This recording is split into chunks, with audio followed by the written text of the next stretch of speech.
Hello guys, this is TP Pete, and today is going to be a different topic from these videos, and it's for an extra credit class project. A big shout out to Miss Valadez for letting me doing this project to pass her class. And today I'm going to be talking about momentum and impulse connection. As mentioned in the previous part of the lesson, the momentum is commonly used term in sports. When a sports announcer says that a team has a momentum, they mean that the team is really on the move and is going to be hard to stop. The term momentum is physics concept, and any object with momentum is going to be hard to stop. To stop such an object, it is necessary to apply force against its motion for a given period of time. The more momentum that an object has, the harder that it is to stop. Thus, it will require a greater amount of force or a longer amount of time, or both, to bring such an object to a halt. As the force acts upon the object for a given amount of time, the object's velocity is changed, and hence the object's momentum is changed. The concept in the above paragraph should not seem like abstract information. You have observed this a number of times. You have watched the sport of football. In football, the defensive players apply force for a given amount of time to stop the momentum of the offensive player who has the ball. You have also experienced a multitude of times while driving as you bring your car in out. When approaching a stop sign or stoplight, the brakes serve to apply force to the car for a given amount of time to change the car's multitude. An object with momentum can be stopped, applied against a given amount of time. The force acting for a given amount of time will change an object's momentum. Put another way, an unbalanced force always accelerates an object, either speeding it up or slowing it down. If the force acts opposite to the object's motion, it slows the object down. If a force acts in the same direction as the object's motion, then the force speeds the object. Either way, a force will change the velocity of an object, and if the velocity of the object is changed, then the momentum of an object is changed. Impulse. Oh my god, Valadez, you see what you're doing? You're making me go negative. So yeah, I'm gonna be talking about impulse. These concepts are merely an outgrowth of Newton's second law, as discussed in an earlier unit. Newton's second law, F equals m times a, stated that the acceleration of an object is directly proportional to the net force acting upon the object, and inversely proportional to the mass of an object. When combined with the definition of acceleration, a equals change in velocity divided by time, the following inequalities result. F equals m times a. If both sides of the above equation are multiplied by the quantity, a new equation results. This equation represents one of two primary principles to be used in the analysis of collision during this unit. To truly understand the equation, it is important to understand its meaning in words. In words, it could be said that the force times the equals the mass times the change velocity. In physics, the quantity force times time is known as impulse. And since the quantity m times v is the momentum, the quantity m times distance and velocity must be change in momentum. The equation really says that the impulse equals change in momentum. One focus of this unit to understand the physics of collision. The physics of collision are governed by the laws of momentum, and the first law we discuss in this unit is expressed in the above equation. The equation is known as the impulse momentum change equation. The law can be expressed this way. In a collision, an object experiences a force for a specific amount of time. The results change in time momentum. The result of the force acting of the given amount of time, that object's mass either speeds up or slows down or changes direction. The impulse experienced by the object equals the change of momentum of the object in equation form. F times t equals m times divided by v. In a collision, objects experience an impulse. The impulse causes is equal to change in momentum. Consider football halfback running down the football field and encountering a collision with defensive back. The collision would change a halfback's speed, and thus this momentum in the motion. If the motion was represented by a thicker tape diagram, it might appear as follows. At approximately the 10th dot on the diagram, the collision occurs and lasts for a certain amount of time. In terms of dots, the collision lasts for a time equivalent to approximately 9 dots.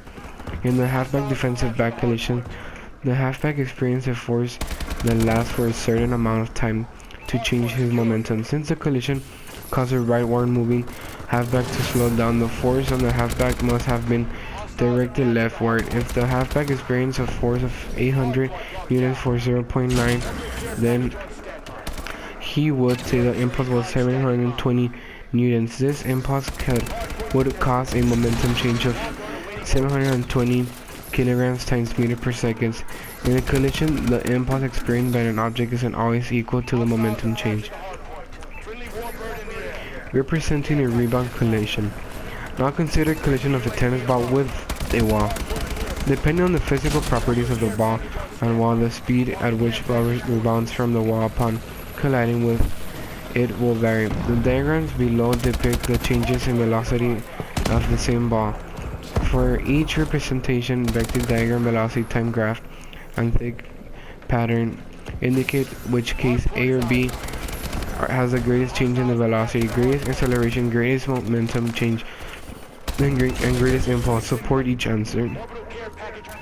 That's how you support it. Observe that each of the collisions above involve the rebound of a ball of a wall. Observe the greatest rebound reflect the greater of the acceleration. Momentum change and impulse. A rebound is a physical, special type of collision involving a direction change in addition to a speed. The result of the direction change is a large velocity change. On occasions, in a rebound collision, an object will maintain the same or nearly the same large velocity change. On occasions, in a rebound collision, an object will maintain the same or nearly the same speed as it had before the collision. Collisions in which objects rebound the same speed and thus the same momentum and kinetic energy as they had prior to collisions are known as elastic collisions. In general, elastic collisions are characterized by a large velocity change, a large momentum change, a large impulse, and large force. There are few observations that can be made in the first above table relate the computational nature of the impulse momentum change theorem. First, there's also few observations that can be made that relate an quantity nature of impulse momentum change theorem. An examination of rows 1 and 2 show that the force and time are inversely proportional. For the same mass and velocity, change a tenfold increase in the time of an impact corresponds to a tenfold decrease in the force of impact. An examination of rows entirely proportional for the same time and velocity change a five-fold increase mass corresponds to a mass and velocity change are inversely proportional for the same force and time. A two-fold decrease in the mass corresponds to a two-fold increase in the velocity change. Okay. Wait.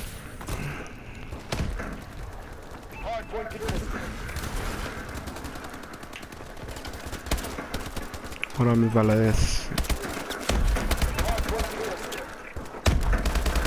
We're winning this fight. Hardpoint secured. Care package inbound. Hardpoint identified. Hardpoint is ours. Friendly UAV above. Ahora me vale this.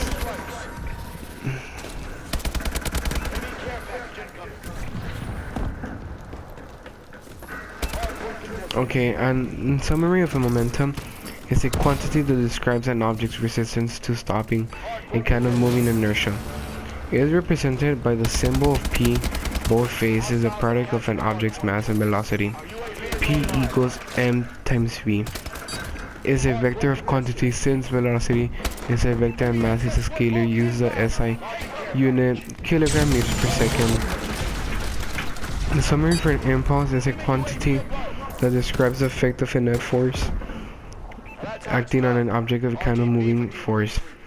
It is represented by the symbol J. Bald face is the product of the average net force acting on an object and its duration. Is J equals F divided by T is a force time integral. It is a vector quantity since force is vector and time is scalar. Uses the SI unit seconds.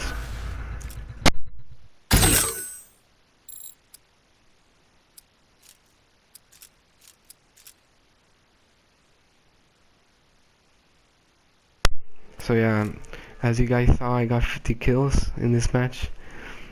And alright, Miss Valles, I'm still gonna keep going because I have 10 minutes. I already did 10 minutes. I need 2 more minutes so I could complete 12 minutes. The impulse momentum theorem states that the change in momentum of an object equals the impulse applied to it. If mass is constant, then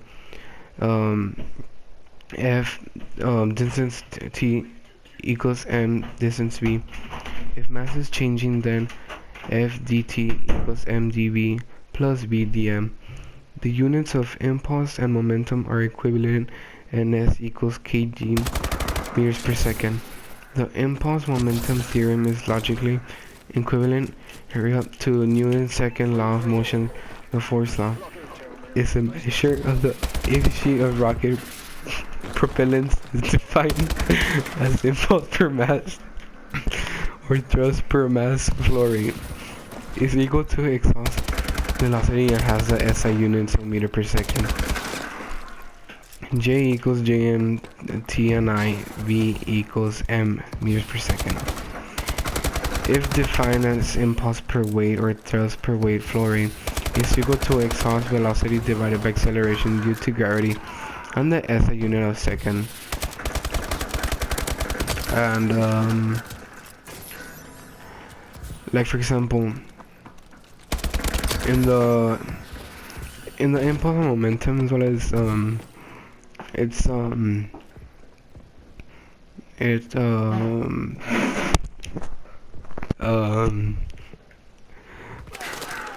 has oh, there's also force in there. It has force in there.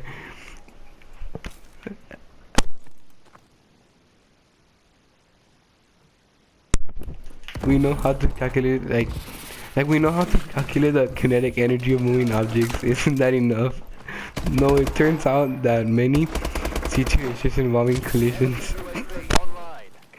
do not obey the simple conversation of mechanical energy. Why not? Because it takes energy, but a different quantity is conserved even during collisions. The linear momentum of an object is defined as P equals mass times velocity is the vector quantity, and the total linear momentum of a bunch of objects will remain the same. Before and after collisions, momentum is a constant magnitude during its action. If the force changes with time, the must integrate to find the impulse. The momentum and impulse theorem states that the change of an object equals to impulse exerted on it. So yeah, Ms. Valadez, that's 2 minutes. I mean, that's 4 minutes in total. And before I end this video, Ms. Valadez, I'm gonna give some shout outs because I always give shout outs to everyone. And so yeah,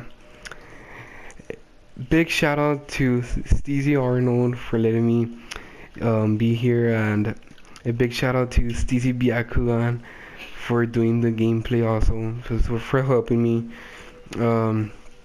Big shout out to Fakey Trey Peter. Make sure to follow him on Instagram, Pedro Rodriguez. A big shout out to Steezy Zehun. That's Steezy Byakugan. A big shout out to Jerry Vela.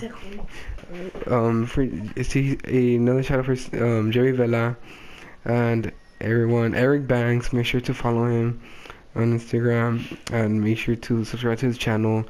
As Chaotix, George Cantu.